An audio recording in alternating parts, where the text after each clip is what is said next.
She had buried her only child just 21 days earlier, but Pamela Warner hadn't buried her questions, nor had she silenced the screams in her chest, the ache in her bones that told her something. Everything was wrong.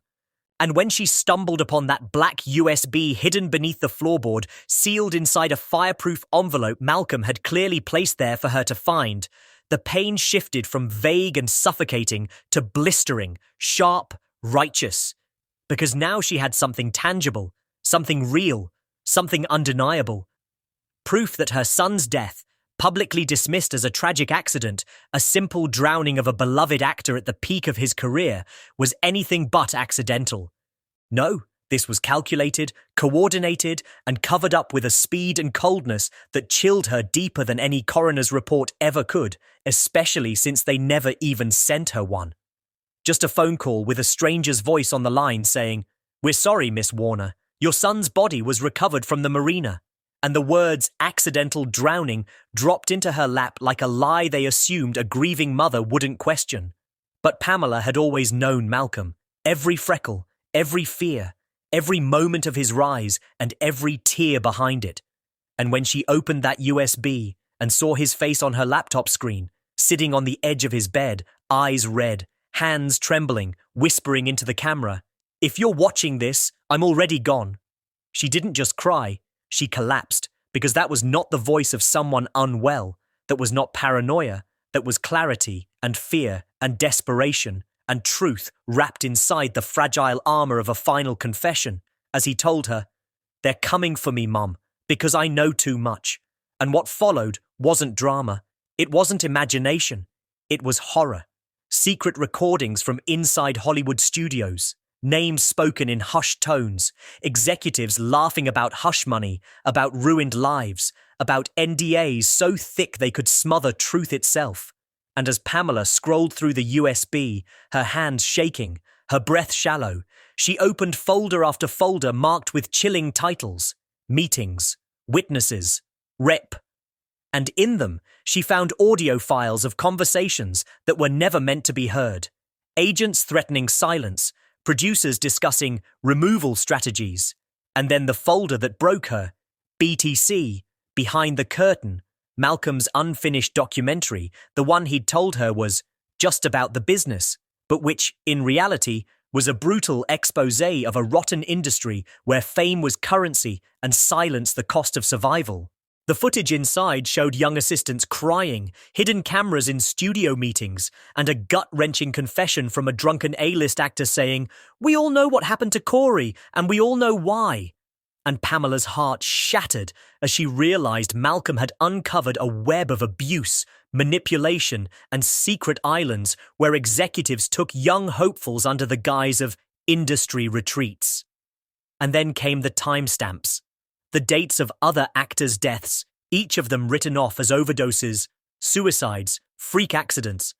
But now she had documents tying them all to the same agency, the same lawyer, the same 4 names that appeared again and again, and her son had compiled it all, hidden it, and left her the keys. But with the truth came danger, and within 48 hours of uploading a 30-second teaser for Malcolm's documentary, Pamela's home was ransacked, drawers emptied, electronics stolen, but not before she'd made 5 encrypted backups and gone into hiding, taking refuge with a family friend in Virginia, changing her number, erasing her online presence, all while contacting a civil rights attorney, a digital security expert, and the one journalist Malcolm had once trusted, a quiet man at the New York Times who listened to the tapes, watched the footage, and then leaned back in his chair and whispered, "This could burn the whole system to the ground." And Pamela didn't flinch because she was no longer a grieving mother. She was a woman at war, fighting not just for her son's name, but for every silenced soul buried beneath Hollywood's golden facade. And as the DOJ launched a quiet inquiry, whispers began to surface. Paparazzi lurked outside her temporary hideout. Anonymous calls came in at all hours. One chilling voice at 2:11 a.m. saying, "Drop the story or join your son." But Pamela refused to break, even when another email arrived with an attached video. Malcolm, gaunt and desperate, filmed in a hotel room just 3 days before his death, whispering, "They're threatening my life, Mom. They're not going to let me go." And she wept on the kitchen floor as the video played, her hands gripping the USB like it was Malcolm's heartbeat. And yet there was no time to grieve because a day later, her house was broken into again. This time nothing was taken, but Malcolm's childhood bedroom had been destroyed, the mattress slashed, closet torn apart. And though the premiere date of Behind the Curtain loomed just weeks away, the pressure surrounding Pamela Warner had morphed into a living thing. A suffocating presence that followed her like a shadow, lurking in every anonymous phone call, every black SUV parked across the street a little too long, every muffled click on her phone line that made her freeze mid-sentence and whisper, "They're listening, I know they are." Because by now she didn't need proof. Her body knew, her nerves knew, and so did her gut. The same maternal instinct that had once told her Malcolm was in danger even before the phone rang that rainy Thursday morning when the coroner's voice first said the word unfortunate. But now, everything was different, because the world was finally listening, and with every new leak from the Malcolm files, with every raw testimony from former insiders, and every folder from that USB shared with federal investigators, the image of Malcolm-Jamal Warner was transforming before the public's eyes. No longer the troubled actor who died too young, but the prophet who saw behind the mask of Hollywood and tried to warn the world before it was too late. And as thousands flooded message boards, private forums, and encrypted group chats to decode every timestamp, every name blurred in early teaser clips, Pamela began receiving messages from them. Survivors, whistleblowers, people Malcolm had once tried to protect, who were now emboldened by his legacy, by his mother's fire, stepping out of the darkness to say, "He was right, it happened to me too, and here's what I know," flooding her inbox with hidden footage, court documents, audio files that aligned terrifyingly well with the names on that USB. The same 4 names that appeared in Death After Death, lawsuit after lawsuit, the invisible thread tying overdoses to suicides, to vanished actors who were last seen entering the same gated properties in the hills, and now the FBI couldn't deny it anymore, because one of those 4 men, a studio mogul with private security and a portfolio of billion-dollar franchises, was named directly in a newly leaked deposition from a 2013 abuse case that mysteriously never went to trial, and Pamela's attorneys wasted no time. They filed a motion to subpoena that man's financial records, forcing a judge to unseal old settlements, and what they found was staggering. Tens of millions paid to silence young actors, non-disclosure agreements forged with intimidation, medical records altered by in-house physicians, and death certificates signed off by private consultants with ties to the studio. And then it happened. On a cold Tuesday morning, exactly 48 hours before Behind the Curtain was set to premiere worldwide, Pamela Warner's phone went dark. No signal, no service, not even a flicker of reception as she stood in the middle of a Washington, D.C. courthouse parking lot after filing her final deposition in the civil conspiracy case against the 4 most powerful entertainment executives in America. And for a single, breathless moment, she wondered if this was it. If the moment Malcolm had warned her about had finally arrived, the moment they'd erase her too. But just before panic set in, her phone flickered back to life, and it wasn't a text or a call waiting. It was a push notification. Breaking. Department of Justice announces preliminary investigation into systemic abuse and cover-ups in the Hollywood studio system following public release of the Malcolm Warner USB files. And suddenly the air felt heavier, the sky lower, and the ground beneath her feet both sacred and terrifying.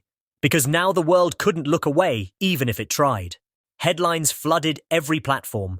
Hollywood on trial, the Pamela Warner files, Netflix declines to comment, while lawyers scrambled behind closed doors and PR teams burned through coffee and Xanax, trying to formulate a response that could contain the viral tsunami already overtaking the internet.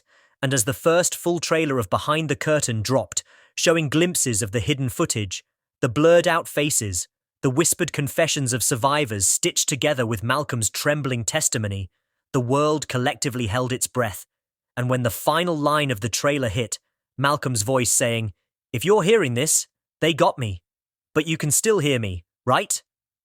It was as if time stopped, and in that stillness, Pamela stood taller than she ever had before, even as she barely slept, even as her nerves frayed like wire, even as another death rocked the community.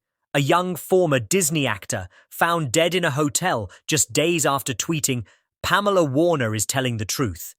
And though police claimed it was an overdose, the Warner legal team requested an independent autopsy, and what they found mirrored the inconsistencies in Malcolm's own. No water in the lungs, no drugs in the system, no signs of suicide, just a corpse left behind and a silence the industry could no longer maintain. Because this time there were witnesses, this time the whispers had names, and this time Pamela had receipts. And with the countdown to the premiere ticking louder than ever, global streaming platforms began pulling older content that starred the men implicated in the USB files. Talent agencies quietly removed names from their rosters, and a collective unease settled over Hollywood like smog. Because if this documentary really said what people claimed it did, if the files were as damning as the early leaks suggested, then this wasn't just a PR disaster, it was an extinction-level event for the myth of clean celebrity culture. Meanwhile, inside a dimly lit editing bay in Brooklyn, the final cut of Behind the Curtain was being exported by two of Malcolm's oldest creative collaborators, one of whom had recently found another folder Pamela hadn't even known existed, hidden in a subdirectory inside the USB, titled Drip Feed, which contained a full Dropbox mirror with pre-scheduled releases tied to Malcolm's original death contingency plan, meaning if anything ever happened to Pamela, or the doc got delayed, videos would go public every 48 hours, automatically, no override, no password required, and when they told Pamela this, she sobbed, not just because her son had thought that far ahead, but because she realized in that moment that Malcolm had known, that he hadn't just feared for his life, he had prepared to outlive it through data, through evidence, through truth encoded into every byte of that USB, and now, with the world watching, with hashtags like Malcolm didn't drown and Pamela was right trending globally, even celebrities who had once turned a blind eye were being forced to speak, some releasing vague solidarity statements, others donating to survivor support groups, and a select few publicly calling out their own agents and former co-stars in a wave of long-overdue confessions that sent shockwaves through the industry, but none more powerful than a surprise interview aired by BBC World News, featuring the former housekeeper of one of the accused producers, an elderly woman in hiding who, with her voice disguised and face blurred, described in detail the private parties she'd cleaned up after, the screams she'd overheard, the scripts left behind with names and threats scrawled in red ink. And as Pamela watched this from her secure apartment under federal surveillance, tears fell not just for Malcolm, but for every soul erased before him, every voice cracked under pressure, every mother left to bury a truth no one else believed, until now. And with the documentary,